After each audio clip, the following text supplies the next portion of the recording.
So basically, if we have a source here in the middle, each individual scan of Gaia of this source will generate this window. Then we will locate the centroid. And all this data will be cross-matched using a certain radii. So basically, Gaia is building its own catalog. Every time it's observing something in the same region of the sky, it's sort of piling up these observations, and it will pile up for 5 years. So each observation, as I mentioned, has 10 individual measurements and this low-resolution spectra. So this is the broadband for these measurements, and the blue and red correspond to this low-resolution spectra. In the, well, this is pixel, and this is number of counts. This is not wavelength. So basically, you have a rough idea how the source looks like. And then we have 50 million of observations per day. So this is let's say, the place where we should look for our transients, our supernova, our TDEs. So as I mentioned, the time scale, the cadence is 35 days, and the limiting magnitude is about 20.5. So if we take a modified version of the Mann-Gas-Leibel diagram, we can see that basically the potential of Gaia for especially higher redshifts, this is like different redshifts, what probability you are having of observing each one of these transient families, we can see basically that always TDEs and superluminous supernova are going to be like a good mining field for the Gaia observations.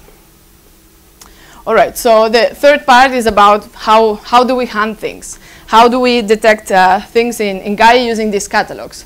So basically, we are following this main strategy. And if to check out whether some certain galaxy was detected in Gaia or not. So if it's not been detected, even if it's in Sloan, for example, you can see that the galaxy is there. But Gaia is optimized for point-like sources. So it will sort of ignore all kind of disky galaxies. So basically, if it's not detected, we just will detect the transient if it's bright enough. And that's it. It will be orphan in Gaia, although it may have some sort of host galaxy somewhere else. And if the galaxy is detected, that is our point of interest. So then we can simulate some data using tools that the Gaia team has developed for the instrumental on-board detection. And we can use like bulges with different radii, like this would be like 4 effective radii 4 arc seconds and different magnitudes. And we can simulate an average detection probability.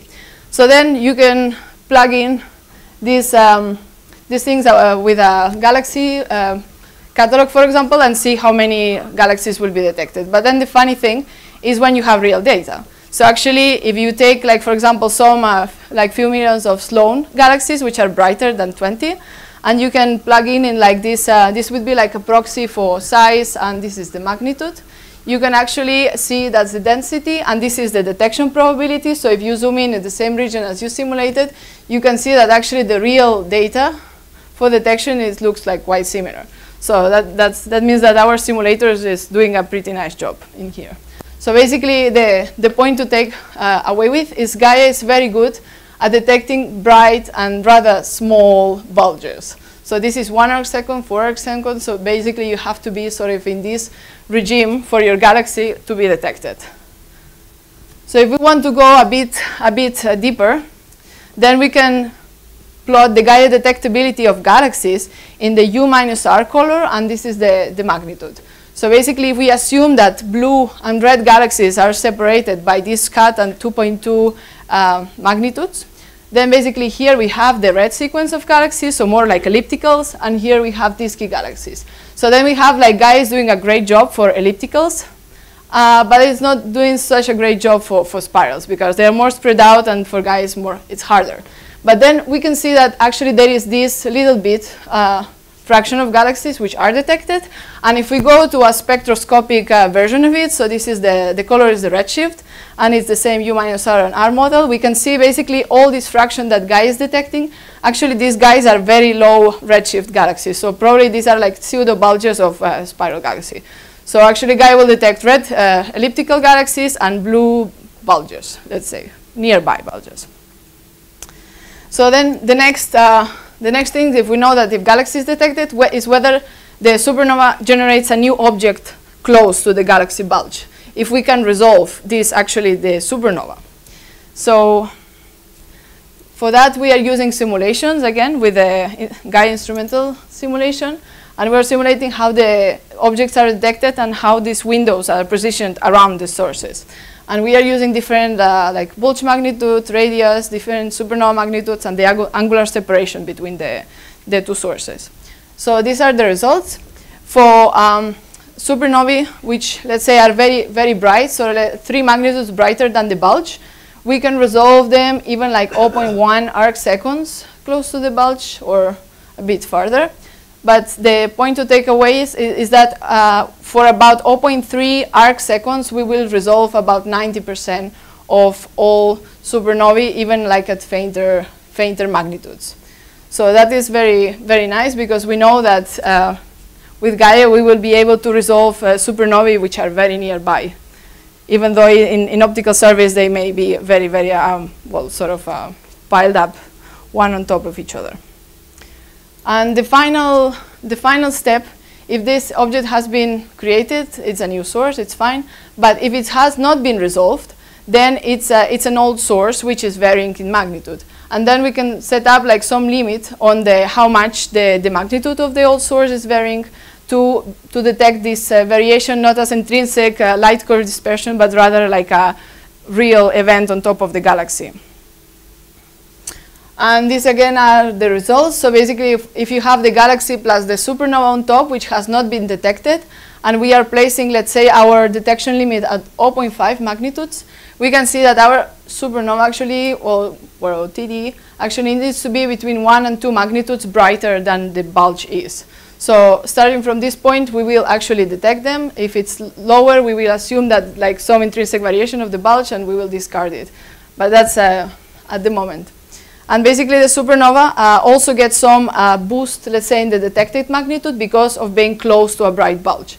So, guys, as I mentioned, the background subtraction is very, very limited. So actually, we are not doing difference imaging or anything like that. So basically, our supernovae are going to be much brighter, or will appear much brighter if they're close to bright bulges. I mean, this is a bit of a problem, but it's also a good thing. That means that with a limiting magnitude of 20, there will be more supernovae actually scattered into the detected regime. And the first, well, if we plug all these parameters into like a galaxy catalog and we run the Gaia simulation and we check how many objects were detected using this search, actually we can see that if we are using some, let's say, light curves from Lee et al., for example, the light curves from Pan-STARRS events, or like some theoretical light curves for our TDEs and Short's TDE rates, then we can see that, well, for TDEs that are like, let's say, 1 magnitude fainter than their bulges, it will be like 30% detection. For TDEs that are 2 magnitudes fainter than their bulges, will be like about 50% detection. And this is full sky. So anywhere a TDE happens, if it's like 2 magnitudes fainter than their host, we have like 50% of probability to detect it with Gaia, actually. And these are the efficiency in redshift. So those are like different kind of supernova. We can see that with TDE, as they're intrinsically brighter, we could go a bit farther.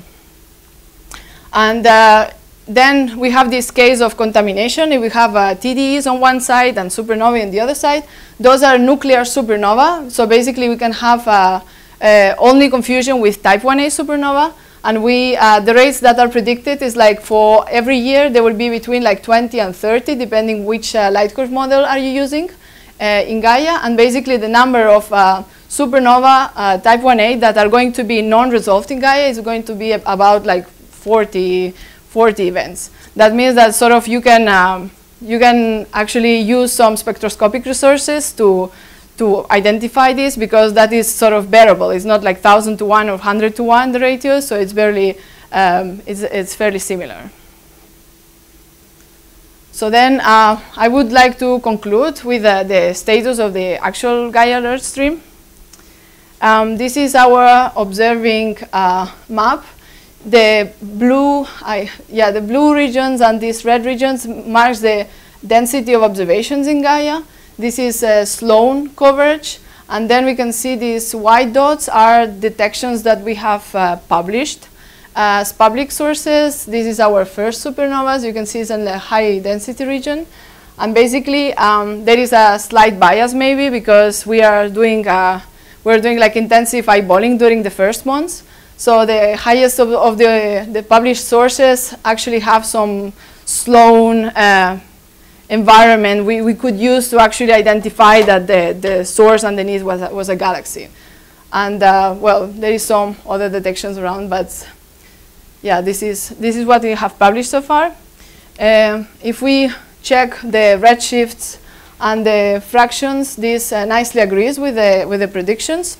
But if we look at the distance to the host galaxies, actually there is a sort of a lack of number of supernova or any kind of events, which is like sort of closer than 1 arcsecond.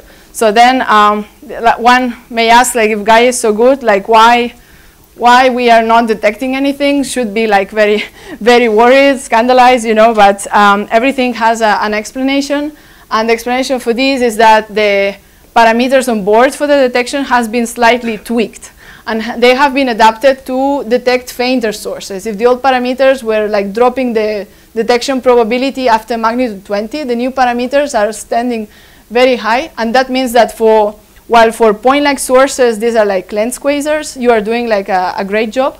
Then what happens is, like, when you have a galaxy with very spread luminosity area, all of these blue areas is like millions of, well, not millions, but like several hundreds or thousands of small dots, which are detections in Gaia. So actually Gaia is not only tracing the bulges, but it's also tracing the high luminosity areas of the galaxies. And that is a bit of a problem for nearby galaxies, because we are not only detecting the nucleus, but we're also detecting everything which is sort of surrounding the nucleus. And on first instance, that is a bit of a problem, because especially during the initial stages of the mission, the eyeballers, when you see something is sort of close to the nucleus, but it's surrounded by many other detections, it's a bit suspicious. So actually, that's why the stream was closed in June, and right now there is sort of a refurbishing phase, which will finish by the end of November, I hope. And basically, that is aiming at cleaning all these spurious detections of like high luminosity areas in galaxies, and it's going to focus on actually, removing anything which is not like a proper source with a reliable detection. So we are hoping to provide like reliable candidates at the end of this month. So conclusions, well, Gaia is a TDE friendly mission. The cadence is good for Gaia. We are having high accuracy mission. The contamination from supernova is rather low. But well, we had these downsides of the change of the onboard parameters. So right now, the current efforts of the team are going to clean these high luminosity areas in the galaxies from real candidates. And the first candidates are about to come very soon. So thank you very much. And I would like to leave you with my list of collaborators. Thank you.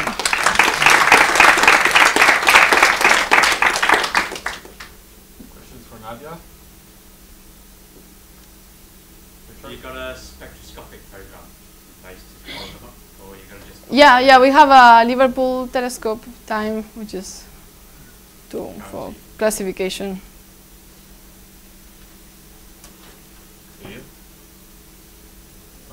Go ahead. What's the chances of getting these low resolution spectra in galaxy centers? Always. I mean, the galaxy center always gets the spectrum, so that's one of the strategies that are going to be implemented. So we will look for variations in the spectral properties of the cores. So we always have a low resolution spectra for every single observations. So then you can just sort of look through how the spectra is varying, and if you see that it's getting bluer, then you may alert. So. Did you simulate the TDE spectrum through that? Yes, I did. But does it look anything recognizable? I mean, if they're featureless, then you don't see too much, and like this. Generally, supernova have very, very strong lines, are very broad, so those are very easy to classify even with the low resolution spectra. But for TDEs, it's more challenging. I would just look for like maybe like increase in flux in the blue part of the spectrum, and that would be like the easiest way. So my recollection from some of Linda Strube's earlier papers is that if you're at a ground-based survey with seeing of like an arcsecond in the nuclear region, supernovae should outnumber TDEs by like a factor of 100 to 1. Like that. Given your much better angular resolution, do you know how much that number goes down. Well, yes, what I mentioned before, we will have like 20 to 30 TDEs and about 40 supernova type 1a, which are going to be non-resolved. So they could be confused with tidal disruption. Comparable numbers. Yeah, yeah, that's why it's really nice. Did I understand correctly that you have 10 images of each object followed, separated by a few seconds, 4 seconds, and you keep all that data? Yes. And then you have the same object about a month later. Yeah, so it's good for very, very short varying events or very long varying events. Another one. So is there any chance to do anything equivalent to image subtraction with the kind of data that Gaia downloads in order to be more sensitive in galaxy centers? I mean, it's difficult because many times it's 1D data, so it's not like, yeah, like for faint objects, the pixel gets bent in the along scan direction, so actually you have like 1D, like four or five samples, which is a bit difficult to do any kind of image subtraction. Okay, let's thank Nadia again.